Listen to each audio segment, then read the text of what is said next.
السلام عليكم ورحمة الله وبركاته.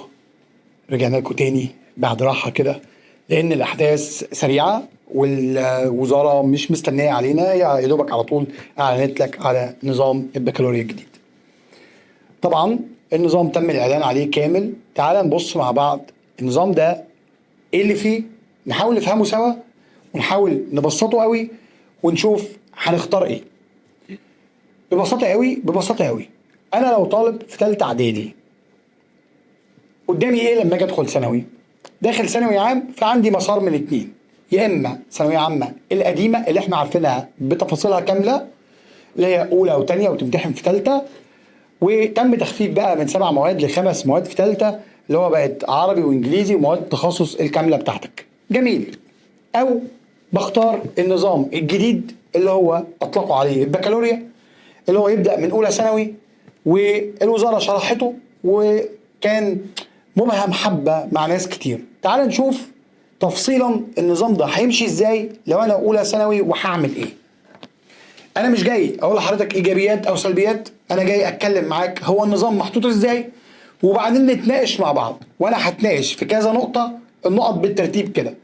بعد ما نخلص عرض النظام هقول لك الوزاره هدفها ايه، الطالب المفروض هيستفيد ولا لا، ولي الامر وجهه نظره ايه، والمدرس كمان وجهه نظره ايه. هتكلم معاك في ال4 نقط دول عشان يبقى عارفين بس المحاور اللي احنا هنتكلم فيها.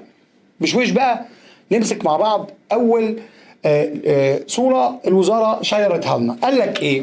لو بصينا كده على السكرين زي ما طلع لك كده، الصف الاول الثانوي، انا في مواد عندي داخله في المجموع. المواد الاساسيه اللي داخله في المجموع: تربيه دينيه دخلت معانا في اولى ثانوي في المجموع، عربي معانا في المجموع، تاريخ مصري معانا في المجموع، رياضه معانا في المجموع، علوم متكامله اللي هم حدثوها السنه اللي فاتت اللي بقت فيزياء على كيمياء على احياء، فالولد عنده اطلاع على الفيزياء والكيمياء والاحياء، فلسفه ومنطق، ولغه اجنبيه اللي هي الانجليزي.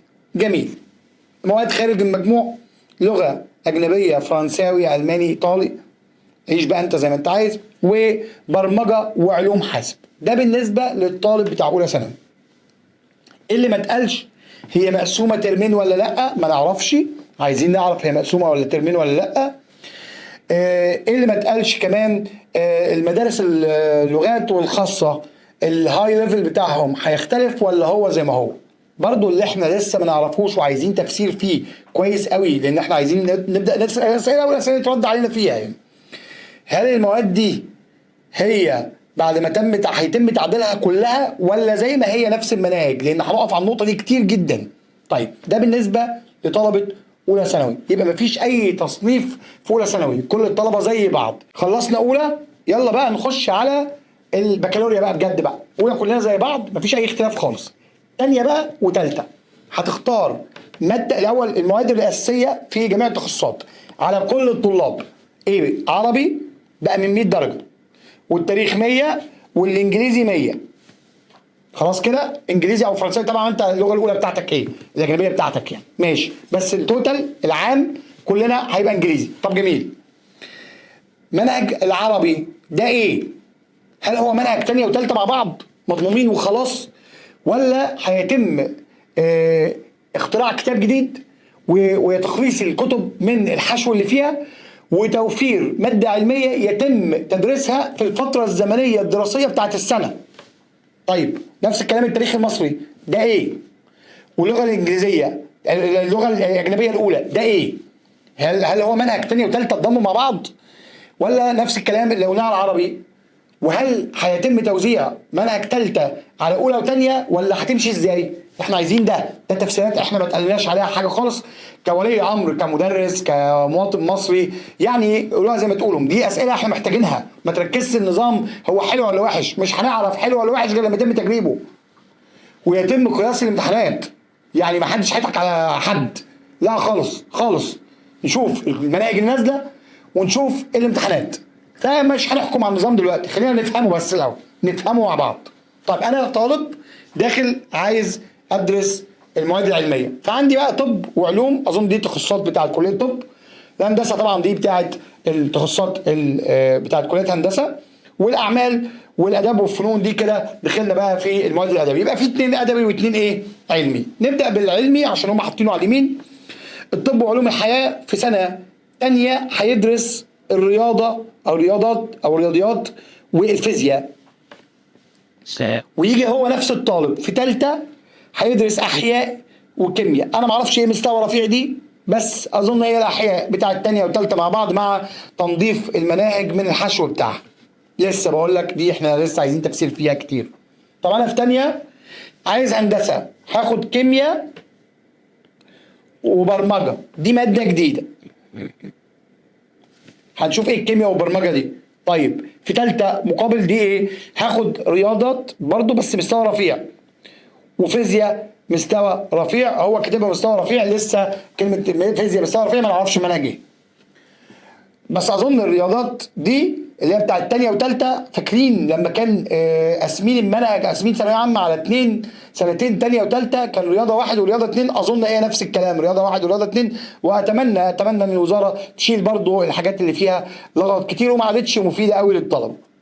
طيب نيجي بقى الادبي الاعمال، فنزل لك ماده محاسبه دي ما كانتش موجوده، وماده اداره اعمال ودي برضو ما كانتش موجوده. وجه في ثالثه راح منزل لك اقتصاد، دي كانت موجوده، ورياضات برضو رياضيات ما اعرفش هي دي نفسها بتاعت العلمي ولا منهج تاني، لسه ما حدش يعرف، ما تقلناش. وهل تم تجهيز الكلام ده ولا هيتم تجهيزه على مدار السنتين الجايين؟ طيب انا في ثانيه خدت اداب وفنون، فقال لك لا بص بقى يا حلو، انت وهو بتختار علم نفس ولغه اجنبيه ثانيه، ده اللي عايز بقى دي، ونشوف المسار ده هيوديني فين بعد كده، ويسمح لي بكليات ايه، ولا الادبي يتسمح له بكل الكليات. ده مهم جدا في الاختيار، يعني ما اعرفش اختار غير لما تقول لي الكليات دي هتدخلني ايه. طيب وتعالى نكمل ثالثه، هيبقى جغرافيا واحصاء. يبقى انا عندي ادبي في 2 وعلمي في 2.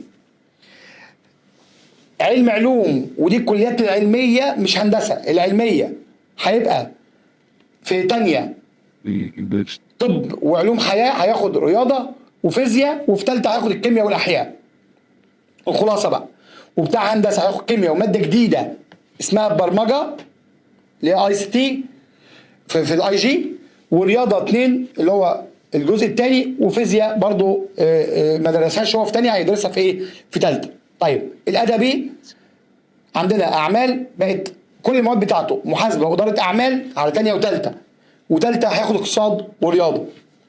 طيب اخر ماده في الاداب هيبقى علم نفس ولغه اجنبيه اللي هي فرنساوي او الماني زي ما الولد مختار، وطبعا معاه في ثالثه هيبقى جغرافيا واحصاء. وبكده يبقى رجع الفرنساوي كاختيار موجود مع علم النفس في ثانيه ثانوي. يبقى كده رجع الفرنساوي والالماني يتدرس تاني تبع الادبي بس، تبع الادبي بس. ركز قوي انا بقول لك ايه. فطبعا الطالب اللي كويس في الفرنساوي اظن ان هو هيختار الفرنساوي، واللي ما بيحبش الرياضه هيبعد عن المحاسبه واداره الايه؟ الاعمال. نقط بقى على النقط المهمه اللي هنتكلم مع بعض فيها، اللي هي ايه بقى؟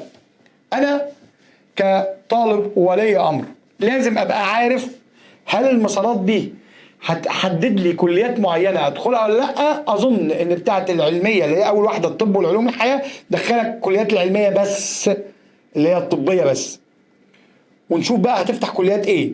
ده لازم يتم تحديده قبل ما نجرب النظام. يعني ما تقوليش ادخل جرب وبعدين تلبسني وتقول لي في الاخر لا لا لا لا لا، احنا عايزين رد على دي. ده كلام مهم جدا. طيب ونفس الكلام بقى في الادبي، ده هيدخلني طبعا واضح جدا الهندسه والعلوم حاسب، دي هتدخلني الكليات اللي ايه بتاعه التخصصات الهندسيه بس. ده واضح يعني، مش محتاجه شرح يعني. انا بقى محتاج اعرف ان انا لو انا في هندسه وما جبتش المجموع بتاعها، هل مسموح لي كليات اداب، ولا عشان ما درستش الحاجه بتاعت اداب وتربيه ما ادخلهاش؟ ده احنا محتاجين نشوف الكلام ده من حضراتكم كوزاره وك كناس مسؤوله انها توضح لنا الموضوع ايه. طيب جميل جدا. والمجلس الاعلى للجامعات يرد علينا برضو هل تم التنسيق في هذا الموضوع او لا. تعالى بقى انا كوزاره انا وفرت ايه؟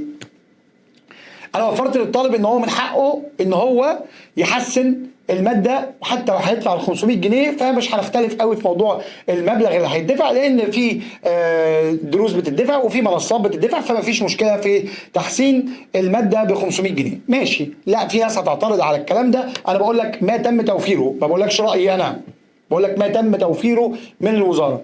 اداك كطالب فرصه تانية، ان هو مش وان شانس، مش خبطه واحده دخل جاب مجموع ما جابش مجموع، الامتحان مستواه ايه، ان هو ضاعت عليه في النظام القديم اللي هو الحالي ان هي فرصه واحده، وهو ما فيش شهاده معادله بتدخل جامعه على مستوى العالم بتدي فرصه واحده. يبقى تم توفير ان انت عندي فرصه واثنين وثلاثه، او فرصه واثنين تبع ما الوزاره هتقول. جميل جدا. مواعيد الامتحانات تم تحديدها على اظن في مايو وفي اغسطس او يوليو، دي لسه مش محدده قوي بتواريخ، لازم تبقى محدده بتواريخ، دي احنا هنشوفها. طيب الوزاره وفرت ايه؟ وفرت عليا انا كطالب ان انا ادرس المواد بتاعتي على سنتين مش على سنه واحده.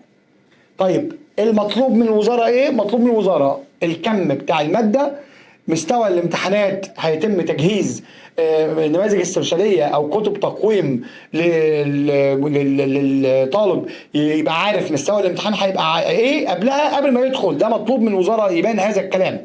طبعا لسه احنا في مراحل الاولانيه بتاعه تجهيز المناهج. جميل. ده بالنسبه للوزاره. هل الوزاره كده وفرت؟ انا شايف ان الوزاره هتعمل امتحانات اكتر من مره، وده هيبقى حمل على الوزاره، وبنطالب ان يبقى موضوع مقاومه الغش بشكل اكبر من كده بكتير قوي قوي قوي. يا ريت يتم وضع هذا الموضوع في الحسبان اكتر من كده. انا عارف ان هم شغالين على الموضوع ده جامد، ربنا يكرمنا ونوصل ان يبقى الغش نسبته ضعيفه جدا زي الاي جي وزي الشهادات المعادله. طيب ده بالنسبه للوزاره. انا كولي امر انا ابني مثلا في ثانويه عامه، انا اختار له ايه؟ دي تبع انت تفضل ايه. انا بالنسبه لي لما اتيح لابني فرص ان هو يمتحن مره واثنين وثلاثه كولي امر احسن لي. ان انا اقسم له المنهج على او الدراسه بتاعته على سنتين احسن لي. عنده فرصه واثنين وثلاثه يحسن نفسه ويدرب نفسه ويشوف نقط ضعفه ايه ويعدلها. فبالنسبه لي كولي امر اختار النظام اللي هو بتاع البكالوريا. لا خلاص اختار النظام القديم وهو مستمر لغايه اظن 2030 ومش هنختلف مع بعض. كطالب لما اشوف المنهج هعرف اقول لك انا المنهج ده اسلك فيه ولا لا. فانت بتكلمني على منهج انا ما شفتوش كطالب، بس هو دخل الطالب من ثالثه اعدادي اولى ثانوي سنه واحده، فالتجهيز هيبقى محتاج تركيز جدا من المدرسين. لسه هنتكلم عن المدرسين بقى في سنه اولى ثانوي ان يبقى جاهز ان ثانيه ثانوي عنده ثانويه عامه على طول. طيب يبقى كطالب عايز طالب بيذاكر، يبقى النظام ده محطوط للطالب الملتزم والمنضبط، مش الغشاش، مش بتاع السماعات، مش هيمشي معاه النظام ده. ماشي. طيب كمدرس صلي بينا على النبي، كمدرس يجب إتاحة المناهج من فترة بدري للاطلاع عليها، وتجهيز المدرسين تجهيز جيد. لو في مناهج جديدة، في مناهج نازلة جديدة، في مواد تم اختراعها جديدة مساواة بالاي جي والشهادات المعادلة، المواد دي موجودة فيهم. فلازم كمدرس يتم إتاحة الكلام ده، ما تبقاش سر حربي. ما تنزليش في شهر 9 تقول لي انت عندك كمان اسبوعين هتدرس منهج جديد. ما ينفعش الكلام ده. لا نزل لي حاجه بدري خليني اطلع عليها. طب جميل. نيجي بقى للانجليزي. الانجليزي في ناس بتقول لك مش هيتم تدريسه في ثالثه. طب وايه المشكله؟ عمر ما الولد ما هينسى لا عربي ولا انجليزي عشان سنه ما ذاكرش فيها. مين اللي قال كده؟ ما تبص على شهادات معادله يا حبيبي. بيتم تدريس الانجليزي في جريد 10 اللي هي اولى ثانوي وما بيدرسوش تاني خلاص، والماده اللي بيخلصها في جريد 11 ما بياخدهاش تاني.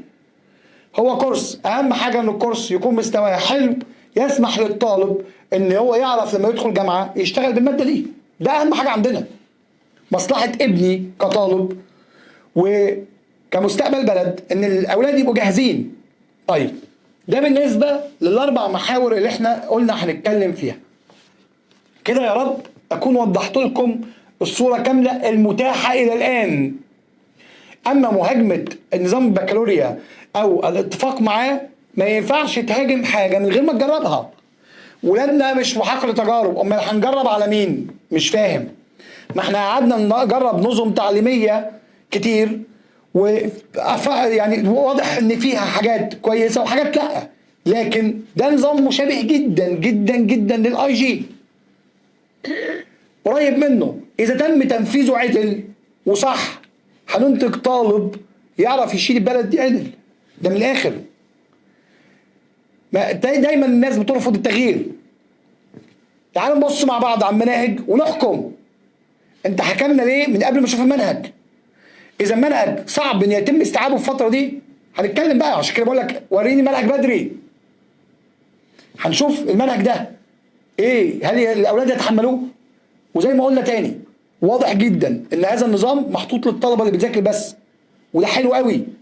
انا ما قلتش طالب متفوقه عشان ما حدش يفهم كلامي غلط، لا، طالب ملتزم منضبط، وده المطلوب. الانضباط والالتزام في مدارسنا هو ده المطلوب. المطلوب ان انت تانية ثانوي معظم الاولاد بياخدوها كانها سنه مش موجوده. لا، الجديد هو بقى ذاكر خلاص، ثالثه اعدادي طالع منها كان بيذاكر اولى ثانوي، مش هيلحق ينحرف عن مسار المذاكره بتاعته، هيلاقي ثالثه ثانوي. لازم يتم اعداد الولد في ثانيه ثانوي في اولى ثانوي كويس جدا جدا جدا جدا. وده وظيفتنا ان شاء الله اللي احنا ربنا يكرمنا ناويين نقوم بيها. اتمنى ان انا اكون وصلت الفكره وتناقشنا فيها بعقلانيه، مش بهجوم هجوم هجوم هجوم عشان نبني بلد. مش هنفضل نهاجم بعض، مش هيمشي الكلام ده. هنفهم ونستوعب ونتناقش. ولا زلت بقول النظام الجديد انت مش عايزه، خش القديم موجود، ما حرمكش منه. اتس اب تو يو، ده اختيارك انت. اشوفكم على خير فيديو تاني ان شاء الله لما ينزل تفصيلا المواد فيها باذن الله. السلام عليكم.